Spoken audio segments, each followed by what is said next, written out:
இன்றைக்கி ஒரு வீடியோ பார்ப்போம் வாங்க. இந்த வீடியோ பார்க்குறதுக்கு முன்னாடி சப்ஸ்கிரைப் பண்ணிவிட்டு பாருங்கள், ஃபுல்லாக பாருங்கள். இன்றைக்கான டிஷ் என்னென்னா மட்டன் பிரியாணி தான் செய்ய போகிறோம். இதுக்கு வந்து இதோட டீட்டெயில்ஸ் எல்லாமே வந்து டிஸ்கிரிப்ஷனில் வந்து கொடுத்துருக்கேன், அது வந்து பாருங்கள். ஃபஸ்ட்டு ஆயில் வந்து ஊற்றிட்டு அதில் வந்து தேவையான அளவுக்கு ஸ்பைசஸ் வந்து ஆட் பண்ணிக்கோங்க. ஸ்பைசஸ் ஆட் பண்ணிவிட்டு அதுக்கப்புறமா அதை வந்து நல்லா ஹீட் ஆகிட்டதுக்கப்புறமா வெங்காயம் வந்து கட் பண்ணி வச்சுருப்பீங்க. நாங்கள் வந்து 6 வெங்காயம் வந்து கட் பண்ணியிருக்கோம். அதை வந்து ஆட் பண்ணிவிட்டு நல்லா வந்து ட்ரை வந்து பண்ணிக்கோங்க. எப்படி வந்து இருக்கணும்னா பக்கோடாக்கெலாம் எப்படி வந்து போடுவாங்க, நல்லா கொஞ்சம் ப்ரௌனாக இருக்கிற மாதிரி வந்து அந்த ஆனியனை வந்து நல்லா வந்து ட்ரை பண்ணி வச்சுக்கோங்க.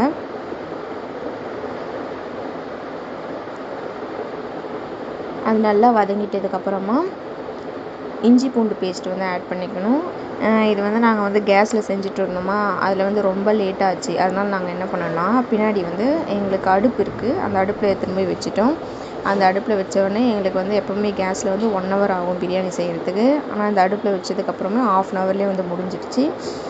அப்புறம் வந்து பின்னாடிலாம் எல்லாம் எடுத்துன்னு போய் வச்சுட்டு அதில் வந்து நாங்கள் இஞ்சி பூண்டு பேஸ்ட் வந்து நல்லா வந்து மிக்சியில் போட்டு சாஃப்டாக வந்து அரைச்சி வச்சுருந்தோம். அதை வந்து ஆட் பண்ணி கொஞ்சம் வந்து பிரியாணிக்கும் கொஞ்சம் வந்து 65க்கும் வந்து எடுத்துக்கிட்டோம். இந்த இஞ்சி பூண்டு பேஸ்ட்டு போடும் போது அந்த ட்ரம் வந்து அடி பிடிக்கும். அதனால் என்ன பண்ணணும்னா கை விடாமல் வந்து மிக்ஸ் பண்ணிகிட்டே இருங்க. அந்த இஞ்சி பூண்டு பேஸ்ட்டோட பச்சை ஸ்மெல்லாம் போயிட்டதுக்கப்புறமா கொஞ்சம் ஒரு 5 minutes வந்து நல்லா வந்து வதக்கிட்டே இருங்க. அந்த பச்சை ஸ்மெல் போயிட்டதுக்கப்புறமா தக்காளியை வந்து ஆட் பண்ணிக்கோங்க. அது தக்காளி, அதுக்கப்புறமா அதில் பச்சை மிளகா அதெல்லாம் வந்து ஆட் பண்ணணும். ஆட் பண்ணிவிட்டு நல்லா வந்து வதக்கிட்டே இருங்க. இது கொஞ்சம் லேட் ஆகும். தக்காளி வந்து நாங்கள் வந்து 5 வந்து எடுத்திருக்கோம். 6 வெங்காயம், 5 தக்காளி, ஒரு 6 பச்சை மிளகா இந்த அளவுக்கு எடுத்துகிட்டு நல்லா வந்து வதக்கிட்டே இருங்க. ஃபுல்லாக வந்து நல்லா வதக்கிட்டதுக்கப்புறமா தயிர் வந்து ஆட் பண்ணிக்கோங்க. ஒரு 1 கப்பு அளவுக்கு தயிர் இருந்தால் போதும். ஆட் பண்ணிவிட்டு இது ஒரு 5 minutesக்கு வந்து நல்லா வந்து வதக்குங்க. ஃபுல்லாக வந்து மிக்ஸ் ஆகிட்டு அது வதங்கிடும். அதுக்கப்புறமா வந்து புதினா, கொத்தமல்லி ஒரு கப் அளவுக்கு நல்லா க்ளீன் வாட்டரில் வந்து வாஷ் பண்ணிவிட்டு அதுக்கப்புறமா வந்து ஆட் பண்ணுங்கள். அது ஒரு 5 minutesக்கு வந்து நல்லா வந்து வதக்கிட்டே இருக்கணும். எல்லாம் வந்து நல்லா வதங்கிட்டதுக்கப்புறமா மட்டன் வந்து நம்ம வேக வச்சுருப்போம்.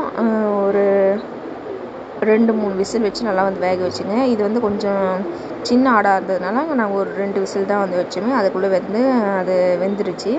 அதை வந்து குக்கர்லேருந்து எடுத்து ஆற வச்சுட்டு இதுக்கப்புறமா இதில் வந்து ஆட் பண்ணணும். 1 கிலோ மட்டன் தான் வந்து ஆட் பண்ணியிருக்கோம். மட்டன் ஆட் பண்ணிவிட்டு அந்த மசாலா வந்து ஆட் பண்ணல இன்னும். அந்த தக்காளி கூடலாம் வந்து நல்லா வந்து மிக்ஸ் பண்ணிகிட்டே இருங்க. அதுக்கப்புறமா வந்து இப்போ மசாலா வந்து ஆட் பண்ண போகிறோம். இதில் வந்து நாங்கள் அந்த white colour packet biryani masala ஒன்று இருக்கும், அதை வந்து தேவையான அளவுக்கு ஆட் பண்ணிக்கோங்க.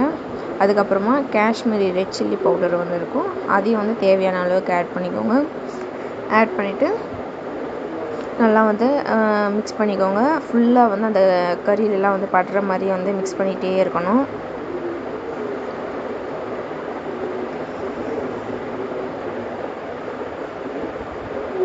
இது ஃபுல்லாக வதக்கிட்டதுக்கப்புறமா நம்ம வந்து தண்ணி வந்து ஆட் பண்ணணும். நாங்கள் வந்து 1 கிலோவுக்கு கொஞ்சம் அதிகமாக வந்து அரிசி வந்து எடுத்திருக்கோம். அதுக்கு வந்து இந்த கப்பில் 3.5 கப்பு வந்து தண்ணி வந்து ஆட் பண்ணியிருக்கோம். தண்ணி வந்து கரெக்டாக வந்து ஆட் பண்ணுங்கள். ஆட் பண்ணிட்டதுக்கப்புறமா அரை லெமன் வந்து ஆட் பண்ணிக்கணும். அதை எல்லாம் ஆட் பண்ணிவிட்டு நல்லா வந்து மிக்ஸ் பண்ணி விட்டுக்கோங்க. அதுக்கப்புறமா தேவையான அளவு கொஞ்சமாக வந்து உப்பு ஆட் பண்ணிக்கணும். ஃபஸ்ட்டே வந்து நான் வெங்காயம் வதக்கிறப்பவே வந்து கொஞ்சமாக வந்து உப்பு வந்து ஆட் பண்ணியிருப்பேன். அதனால் இப்போ வந்து கொஞ்சமாக ஆட் பண்ணிக்கோங்க. அதெல்லாம் வந்து நல்லா கொதித்து வந்ததுக்கப்புறமா தண்ணிலாம் அரிசி வந்து ஆட் பண்ணணும். அரிசி ஆட் பண்ணிட்டதுக்கப்புறமா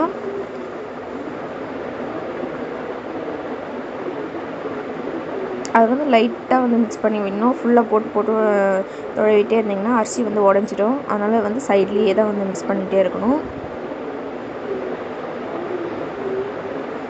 போட்டு ஒரு 5 minutes or 10 minutesலேயே வந்து தண்ணிலாம் வந்து ஃபுல்லாக வந்து சுண்டிடும். அதுக்கப்புறமா வந்து அது பாருங்கள் கரெக்டாக இருக்கான்னு ட்ரம் போடுறதுக்கு. அதுக்கப்புறமா கரெக்டாக வந்ததுக்கப்புறமா டம் போட்டு கறி வந்து அது மேலே எடுத்து போட்டுருக்கோம். பிரியாணி வந்து ரெடி ஆயிடுச்சு.